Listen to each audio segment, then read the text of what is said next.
নমস্কার বন্ধুরা, প্রিয় ফুড কিচেনে তোমাদের সবাইকে স্বাগতম। আজ আমি রান্না করব মাছের মাথা দিয়ে মুড়িঘণ্ট। তাই বসিয়ে দিয়েছি কড়াই, দিয়ে দিয়েছি তেল, দিয়ে দিব নুন হলুদ মেখে রাখা কাতলা মাছের মাথাগুলো কড়া করে ভেজে নিয়েছি। এবার এই তেলে দিয়ে দিব জিরে ফোড়ন, দিয়ে দিব টুকরো করে কেটে রাখা আলুগুলো একটু নুন দিয়ে ভেজে নিব।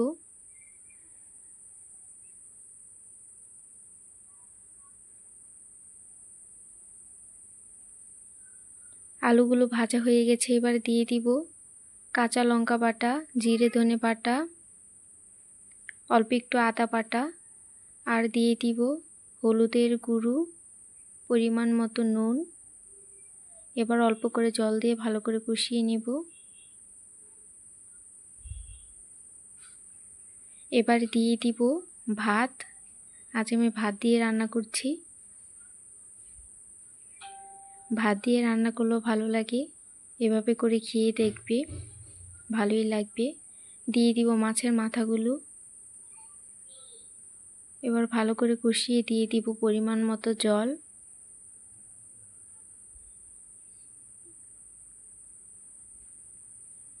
জল দিয়ে এবার ঢাকা দিয়ে দিব।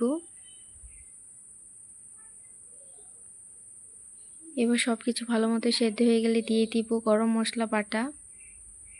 এবার ঝোলটা আরেকটু শুকিয়ে নিব। হয়ে গেছে, এবার নামিয়ে নিব।